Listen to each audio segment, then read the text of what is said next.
Mga kwento ni Felmo.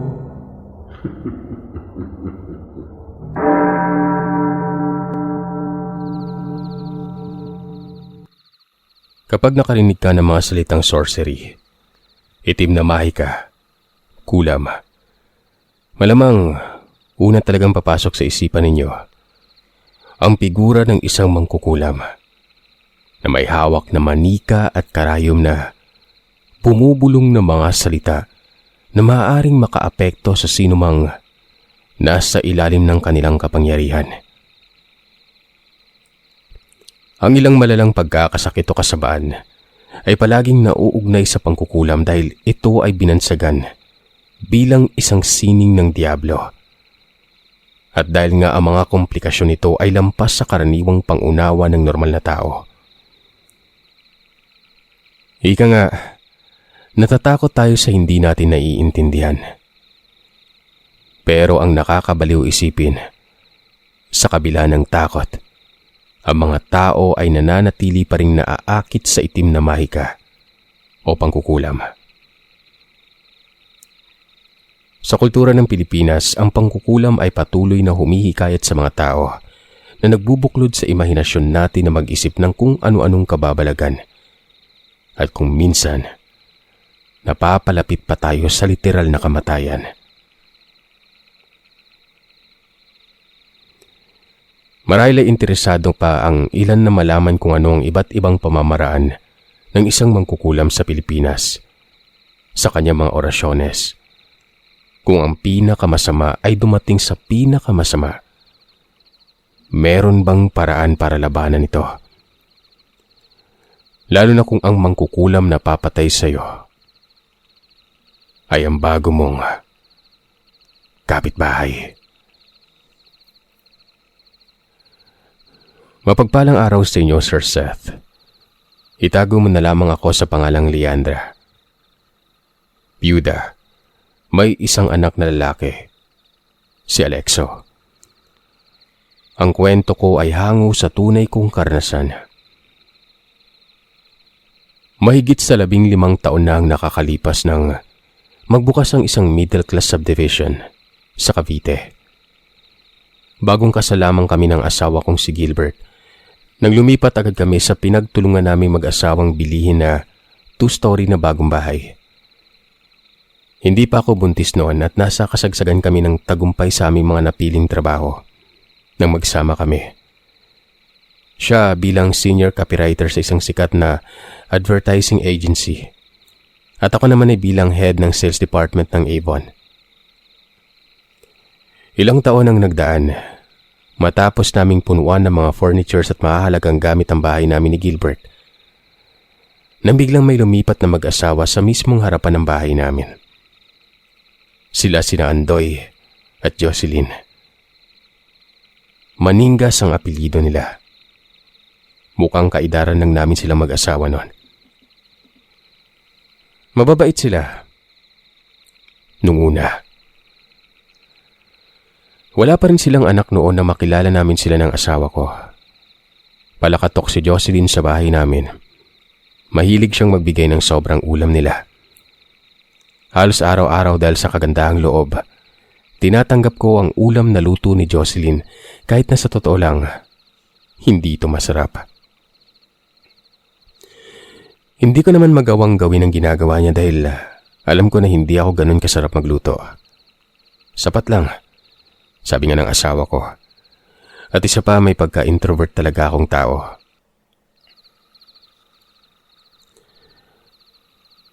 Unang 6 na buwan namin sa kapitbahay namin, pansin kong parang kitikiti at papansin itong si Jocelyn.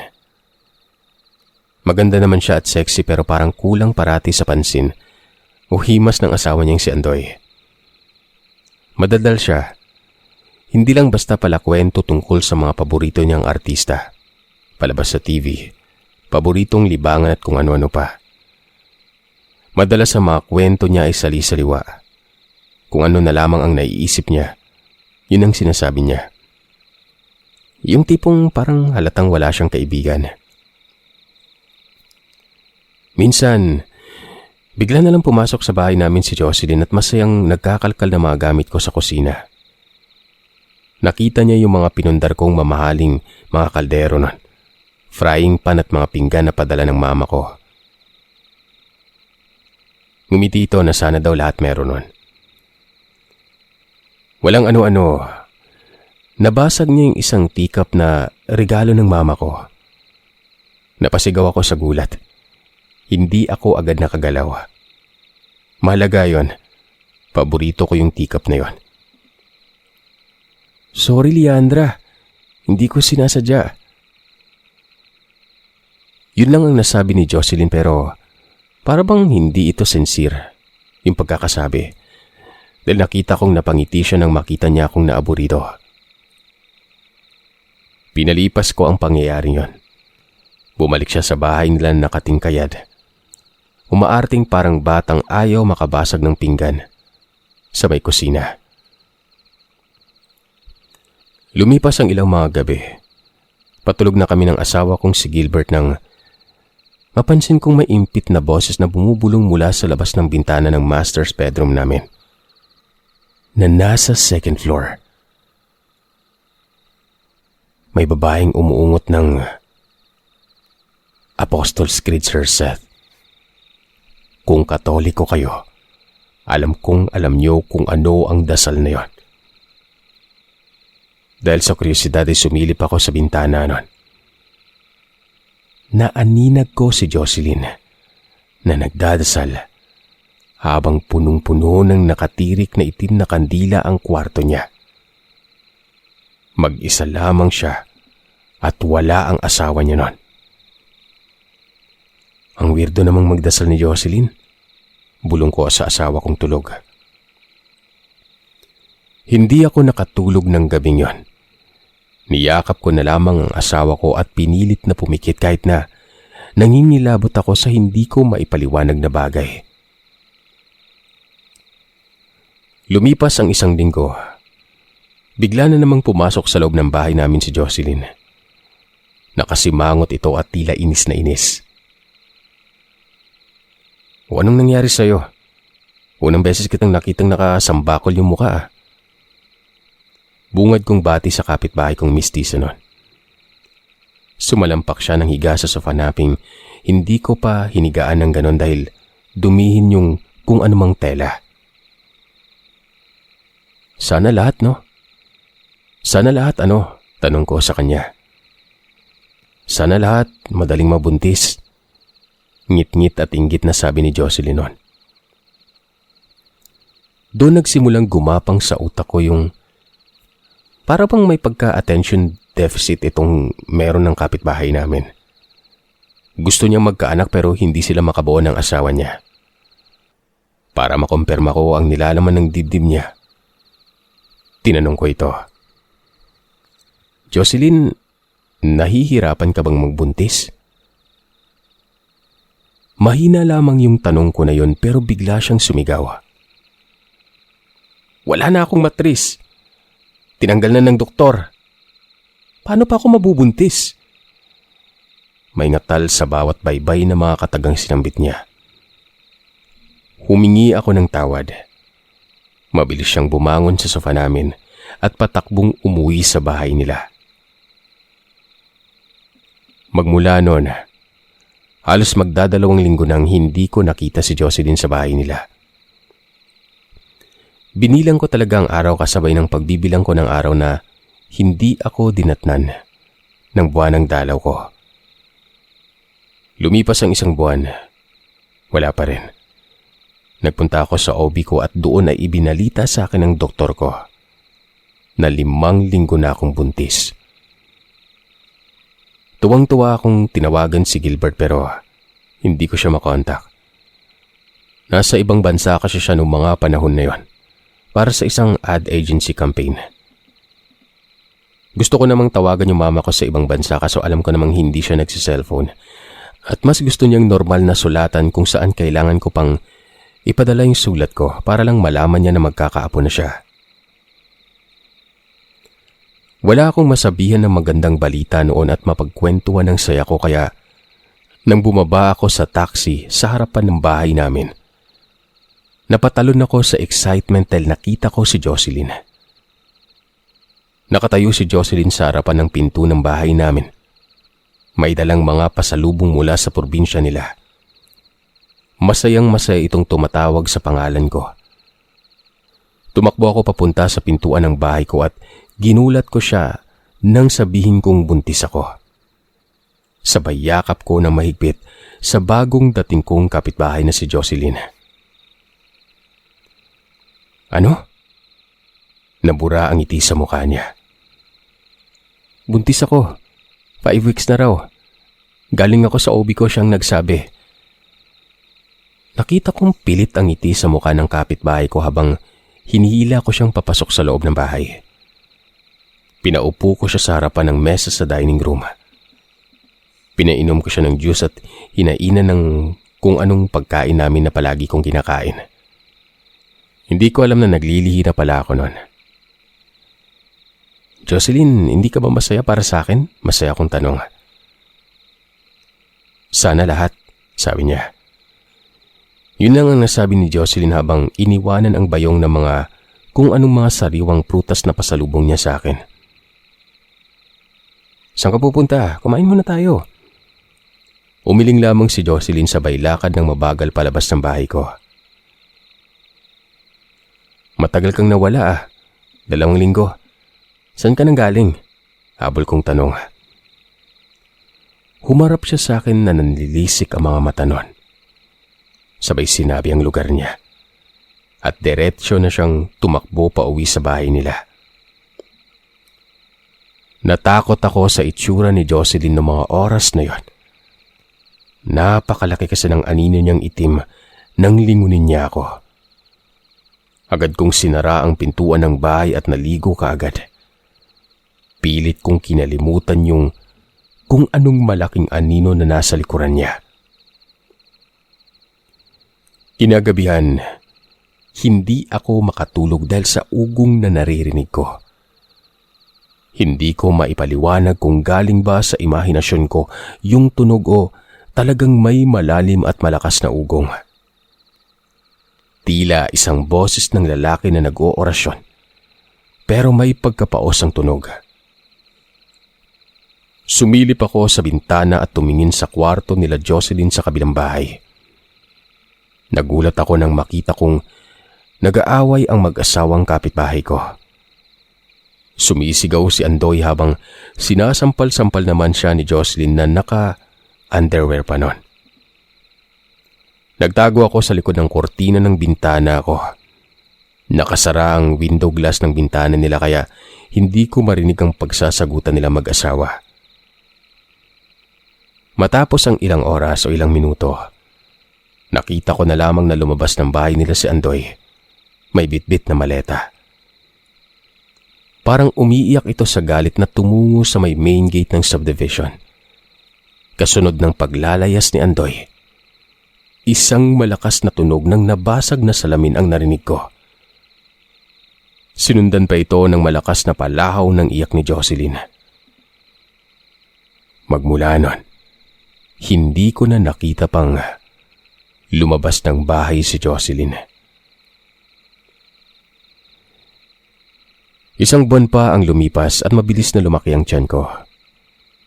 Umaga noon, kagigising ko lang at pababa ako ng hagdan mula sa kwarto nang magulantang ako sa itsura ng bagong dating kong asawa. Bakit ang payat-payat mo, Gilbert? Pag-aalala ko sa kanya. May sakit ako, Leandra. Pabulong niyang sagot sa akin pagkatapos ay napahiga na ito sa sofa. Anong sakit? Hindi na siya nakapagsalita noon. Napansin kong pitak-pitak ang mga labi niya at puro singaw ang gilagid. Dumudugo ng bahagya ang bibig niya. Natakot ako at agad ko siyang dinala sa ospital sa pamamagitan ng ambulansya. Pagdating namin sa emergency room ay agad siyang pinasakan ng mga karayom sa ugat. Sobrang dehydrated umano ng asawa ko, sabi ng doktor. Napansin ko rin na may mga sugat siya sa dibdib hanggang hita nun. Mga tila malalaking bulutong na may laman na nana. Bilog-bilog na sugat na naglalaman ng matingkad na dilaw na likido. Parang na-impeksyon. Bakit may ganyan siya? Tanong ko sa isang mabagal na kumilos na doktor noon. Walang nakapagbigay ng eksaktong kung anong terminong medikal sa sakit ng asawa ko. At habang lalo kaming tumatagal sa ospital, napapansin kong may mga weirdo na nangyayari sa katawan niya. Dok, bakit biglang nangingitim yung mga binti at paa ng asawa ko? Kahapon lang normal pa yung mga hita at binti niya. Tsaka bakit ang payat-payat niya lalo kesa sa kahapon, pero lumaki po yung tiyan. Ano po ba talagang sakit niya? Dire-diretso kong ratrat sa mga doktor sa ospital na yon. Nangako ang mga doktor na gagawin nila ang lahat ng makakaya nila para gumaling si Gilbert. Pero ilang oras lamang ang lumipas nun, biglang nagsisisigaw sa sakit ng katawan ng asawa ko. Iba-ibang parte ng katawan niya umano ang tila tinutusok ng malaking tubo. Biglang sasakit ang ulo niya pero lilipat ang tusok sa bandang paa. Biglang parang binubutas umano ang tiyan niya habang may mga tumutusok umano sa mga braso niya. Sigaw ng sigaw si Gilbert hanggang sa mangisay siya sa sakit nun. Wala akong nagawa kundi ang mapaupo sa sahig. Tumayo ka, Iha. Huwag kang panghihinaan ng loob. Isang matandang lalaki na may suot na mga kwintas ang nagpatayo sa akin noon. Pinaupo ako nito. Mukha siyang gusgusin. Wala siyang sapin sa paa. Tadtad siya ng peklat sa mukha. Pero may kung ano ang meron sa matandang yun na napasunod niya ako. Nang makaupo kami sa bandang likuran ay binulungan niya ako noon. Kinukulam ang asawa mo. Kinukulam? Paano niya nasabi? Alam ko, dahil isa akong mananambal. Ano po?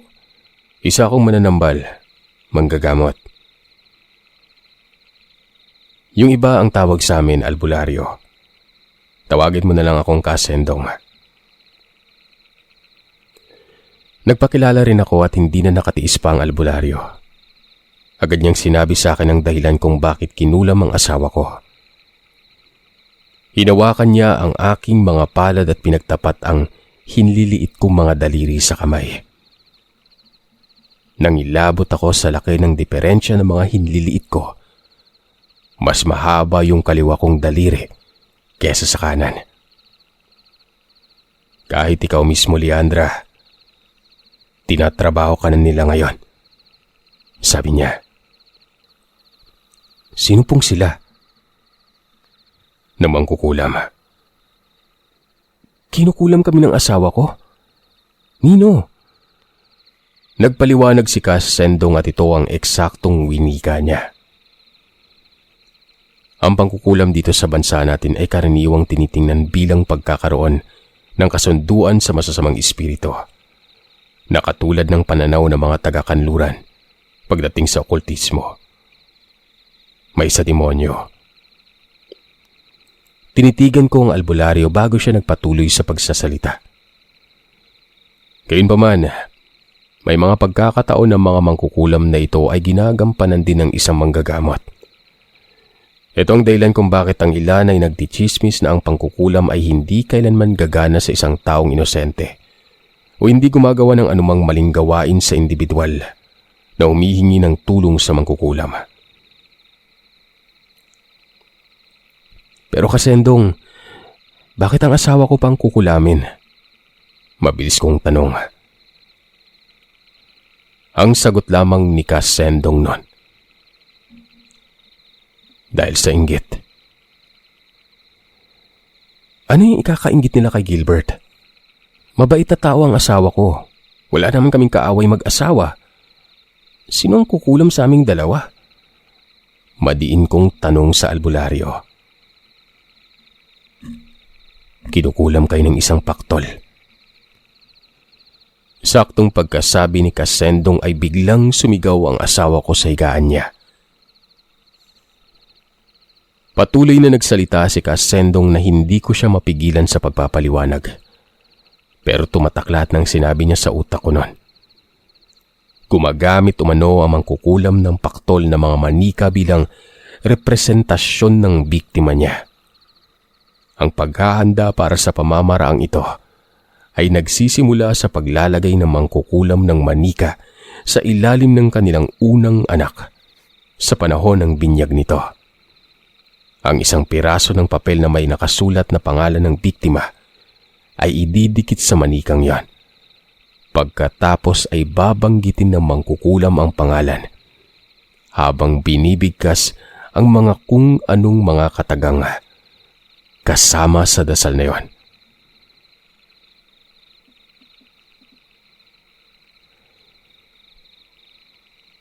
Nababayaran ng mga mangkukulam. Sunod na dadasalin ng mga mangkukulam ang Apostles' Creed. Dapat ay pangsibahan yun pero yun ang nakakapanindig balahibo. Ultimo ako ay biglang nagtayuan ng lahat ng balahibo ko sa katawan. Nang sabihin ni Kasendong ang klase ng dasal na ginagamit nila. Biglang muling nagpakita sa isipan ko ang nakita ko sa bintana noong nakaraan.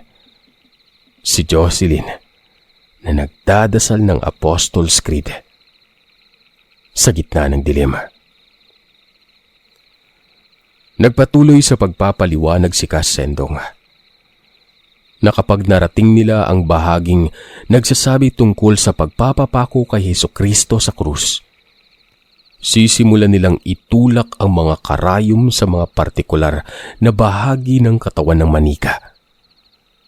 At ang bahagi ng katawan na yon ay tumutugma sa mga bahagi ng katawan ng kanilang biktima. At hanggat nananatili ang karayom doon, ang biktima ay makakatanggap ng sakit. Bigla akong napatingin sa asawa kong humihiyaw sa sakit ng ulo na nakahiga sa may ER. Nagpatuloy ang pakikinig ko kay Kasendong. Ayon pa sa kanya, para madagdagan ng sakit, maaaring itulak ng paktol ang karayom ng mas malalim sa manika. Maaari din nilang ilipat ang karayom sa ibang bahagi. Kung ang kinukulam ay napagdesisyonan ng tudasin, ang paktol sa tulong ng espiritong itim ay maaaring itulak ang karayom sa katawan ng manika para mapatay ang biktima. May nginig na noon sa pagsasalita ng albularyo. Ang pangalawang uri umano ng paktol ay gumagamit naman ng bungo mula sa isang tao na hindi pa nabibinyagan. Nagsasagawa ng isang ritual gamit ang bungo sa isang Biyernes ng tanghali o 8:00 ng gabi. Pagkatapos ay magbibigay ng alay sa isang masamang espiritu o demonyo para tulungan siya sa ritual na yon. May nagsasabi pa nga na ang di binyagan na kaluluwa ay siyang tinatawag para pahirapan ng biktima. Pagkatapos ay kukuha ang paktol ng 7 dahon sa bawat sumusunod na puno.